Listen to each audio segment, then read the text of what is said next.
जो लोग मेरे इस चैनल पर नए हैं या फिर मेरा ये वीडियो किसी और सोशल मीडिया प्लेटफॉर्म पर देख रहे हैं, वो मेरा यूट्यूब चैनल पॉलिटिकल तमाशा भी डॉक्टर अर्शी को सब्सक्राइब करके वहां पे लगी बेल आइकॉन को जरूर दबा दें ताकि आपको हमारे आने वाले हर वीडियो की अपडेट्स एकदम टाइम पर मिलती रहे।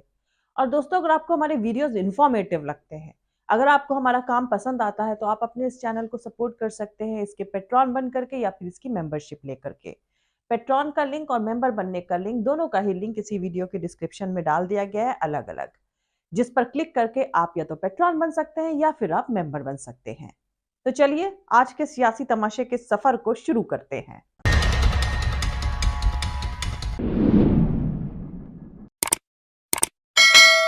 यूनाइटेड नेशन की जनरल असेंबली से जंगबंदी का प्रपोजल मंजूर हो गया है, जिसमें 120 मुल्कों ने इजराइल फिलिस्तीन जंग रोकने के सपोर्ट में वोट किया है और 14 मुल्कों ने सीज फायर यानी जंगबंदी के खिलाफ वोट किया है, जबकि 45 मुल्कों ने यानी 45 देशों ने वोटिंग में हिस्सा नहीं लिया और इन 45 देशों में भारत भी शामिल है।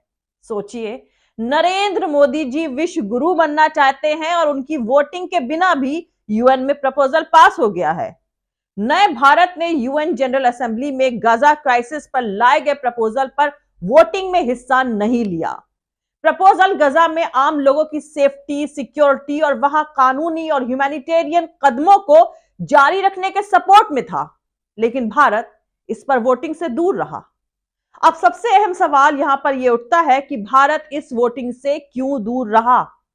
दरअसल नए भारत में गलत को गलत, सही को सही कहने की हिम्मत नहीं है, लेकिन उसे बनना है विश्व गुरु। पुराना भारत ऐसा नहीं हुआ करता था। भले ही उसके प्रधानमंत्री का सीना 56 इंची का नहीं था, लेकिन वो किसी से डरता नहीं था। दोस्तों, भारत ने ही दुनिया को नॉन वायलेंस यानी अहिंसा का सबक पढ़ाया और भारत ही वसुधैव कुटुंबकम पर नाज करने वाला मुल्क है। पर देखिए अब क्या हो रहा है। जब यूएन में इजराइल फिलिस्तीन जंग रोकने पर वोटिंग हुई, तो नरेंद्र मोदी का नया भारत ही इससे नदारत रहा। आखिर ऐसे कैसे बनेगा विश्व गुरु भारत? खैर, यूएन में जंग रोकने का प्रपोजल पास तो हो गया है, लेकिन इजराइल यूनाइटेड नेशन की इस करार पर अमल करने का पाबंद नहीं है। मतलब उसको खुली छूट है, चाहे तो वो माने या ना माने।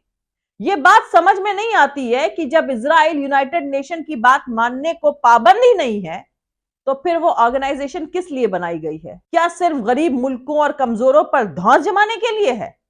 अफगानिस्तान, लीबिया और इराक जैसे मुल्कों पर झूठा इल्जाम लगाकर तबाह करने के लिए है? सच्चाई यही है कि फिलिस्तीन पर इजराइल के कब्जे को जायज ठहराने और मुसलमानों से उनका वतन छीनने पर यह यूएन भी बेबसी दिखा रहा है।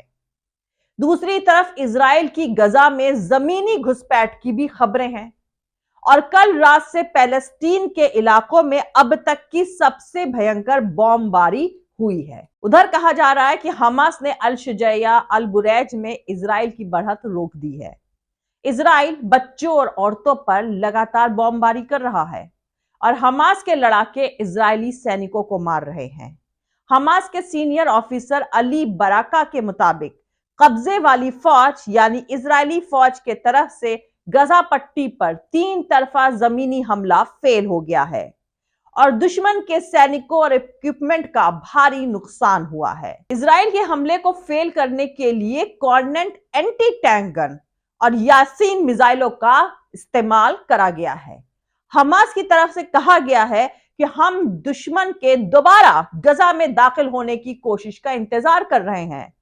साथ ही यह भी बताया गया है कि इजराइल ने गजा में हुई जमीनी लड़ाई के मैदान में जख्मी और मरने वालों को निकालने के लिए हेलीकॉप्टरों का इस्तेमाल किया है। दूसरी तरफ भारत की गजा पट्टी यानी मणिपुर में आतंक का कहर बरपाने पर खामोश रहने वाले इजराइल के खिलाफ बोलें, यह तो मुमकिन ही नहीं है।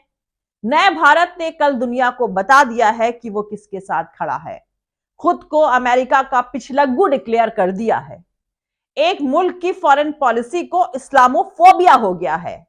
नतीजा, इस सब कॉन्टिनेंट में नया भारत अकेले खड़ा है। अभी महीना भर ही गुजरा है जब साहिब ने विश्व गुरु होने का दावा किया था। दुनिया भर की तरफ से उनका सूत्र ये जंग का दौर नहीं है मंजूर कर लेने से भारत ग्लोबल साउथ का नेता बन गया है। कुछ घंटे पहले जब ये जंग का दौर नहीं था, उस वक्त ये ज्ञान देने वाले यूएन में अमेरिकी इंपीरियलिज्म की धमकियों की वजह से फिलिस्तीन में सीज फायर के फेवर में वोट के वक्त कहीं दुबक गए। तब ग्लोबल साउथ छोड़े, पड़ोस का भी कोई मुल्क इन बात बहादुरों के साथ खड़ा नहीं मिला। नेपाल, श्रीलंका, बांग्लादेश, अफगानिस्तान, पाकिस्तान, मालदीव भी कोई खास डेमोक्रेटिक मुल्क नहीं है, पर ये भी उन 120 देशों के साथ खड़े रहे जिन्होंने कम से कम जंग रोकने के लिए वोटिंग से पीछे हटने की शर्मिंदगी नहीं झेली। मुझे लगता है कि ऊपरी बयानबाजी जो भी हो, पर कनाडा को आगे कर अमेरिकियों ने जो दांव चला था वो काफी हद तक कामयाब रहा है। वीजा सर्विसेज भी इसी हफ्ते बहाल हो चुकी हैं। अब सत्ता के लिए हर गैर कानूनी काम करने वाले इस निजाम से 140 करोड़ जनता ने आंखें फेर रखी हैं। सोचिए, कभी हम पर हमला हुआ तो यूएन में कौन बचाने आएगा? न्यूयॉर्क टाइम्स में एक एड छपा है जिसमें लिखा है कि अगर मैं मर जाऊं तो याद रखना, हम एक शख्स थे, इंसान थे, जिनके नाम हुआ करते थे ख्वाब और अचीवमेंट हुआ करते थे। हमारी एक ही गलती थी कि हमें कमतर समझा गया। बुद्ध और गांधी का देश भारत अब इजराइल के साथ है। दोस्तों, एआईएमआईएम के चीफ और सांसद असदुद्दीन ओवैसी ने यूएन जनरल असेंबली में गाजा क्राइसिस पर लगाए गए प्रपोजल पर भारत के वोटिंग में हिस्सा न लेने को क्रिटिसाइज किया है। ओवैसी ने मोदी सरकार के इस कदम को क्रिटिसाइज करते हुए सोशल मीडिया प्लेटफॉर्म पर लिखा है कि ये शॉकिंग है कि नरेंद्र मोदी सरकार ह्यूमैनिटेरियन और सिविलियन लोगों की जिंदगी के प्रोटेक्शन के लिए लाए गए यूएन के समझौते के प्रपोजल पर वोटिंग से दूर रही। गजा में इजराइल अब तक तकरीबन 7,028 लोगों को मार चुका है। इसमें से 3,000 से ज्यादा सिर्फ बच्चे हैं और 1,700 औरतें हैं। कम से कम 75% गजा तबाह कर दिया गया है। 14 लाख से ज्यादा लोग डिस्प्लेस हो गए हैं। अमन के वक्त में भी गजा के लोगों को नाकेबंदी का शिकार बनाया गया। उन्होंने पोस्ट में आगे लिखा है, ये इंसानियत से जुड़ा मुद्दा है, सियासत नहीं। लेकिन प्रपोजल पर वोटिंग से परहेज करके Bharat global south, south Asia और ब्रिक्स में अकेला खड़ा हो गया है। आखिर आम लोगों की जिंदगी से जुड़े मुद्दे पर भारत ने वोटिंग से परहेज क्यों किया? गजा के लिए मदद भेजने के बाद वोटिंग से परहेज क्यों? एक दुनिया, एक परिवार और विश्व गुरु का क्या हुआ? ओवैसी ने आगे लिखा है कि नरेंद्र मोदी ने हमास के हमले को तो क्रिटिसाइज किया, लेकिन समझौते के लिए यूएन के प्रपोजल पर सहमत नहीं हो पाए। उन्होंने जॉर्डन के किंग से कुछ दिनों पहले बात करी, लेकिन जॉर्डन के ही लाए गए प्रपोजल से दूर रहे। ये इनकंसिस्टेंट फॉरेन पॉलिसी है।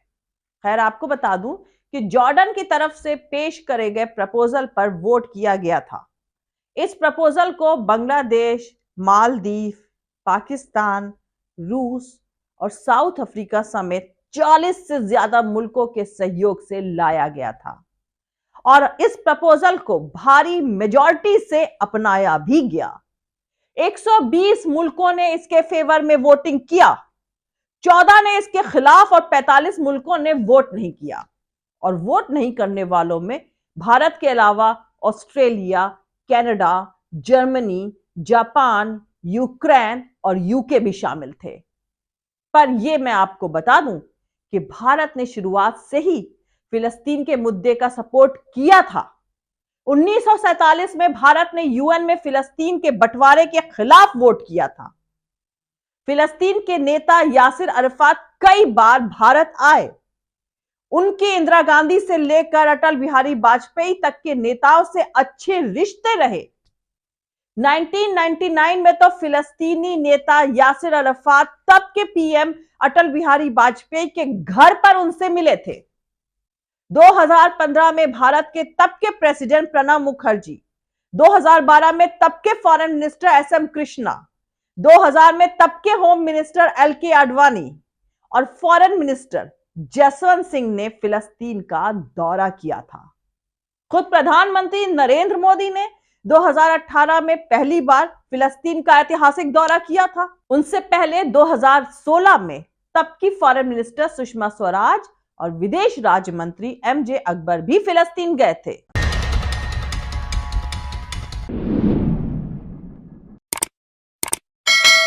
तो आज के लिए दोस्तों इतना ही। मिलते हैं अगले वीडियो में किसी दूसरे नए सियासी तमाशे के साथ। जय हिंद, सत्यमेव जयते, अल्लाह हाफिज। दोस्तों हमारा पूरा वीडियो और दूसरे और वीडियोस देखने के लिए हमारा YouTube channel political Tamasha with doctor Arshi को सब्सक्राइब करके वहां पे लगी बेल आइकॉन को जरूर दबा दें, ताकि आपको हमारे आने वाले हर वीडियो की अपडेट्स एकदम टाइम पर मिलती रहे। और दोस्तों अगर आपको हमारे वीडियोस इंफॉर्मेटिव लगते हैं, अगर आपको हमारा काम पसंद आता है, तो आप अपने इस चैनल को सपोर्ट कर लीजिए। या तो पेट्रॉन बन करके सपोर्ट कर दीजिए, या फिर आप इसकी मेंबरशिप लेकर के इसको सपोर्ट कर सकते हैं। और दोनों का ही लिंक मैंने इस वीडियो के डिस्क्रिप्शन में डाल दिया है, जिस पर डायरेक्टली क्लिक करके अगर आप पेट्रॉन बनना चाहते हैं तो पेट्रॉन बन सकते हैं, और अगर आप मेंबरशिप लेना चाहते हैं तो आप मेंबर बन सकते हैं। और आप हमें फॉलो भी कर सकते हैं हमारे ट्विटर, इंस्टाग्राम और फेसबुक पेज पर। मेरा ट्विटर हैंडल है @arshi aziz khan। Thank you. मिलते हैं अगले वीडियो में।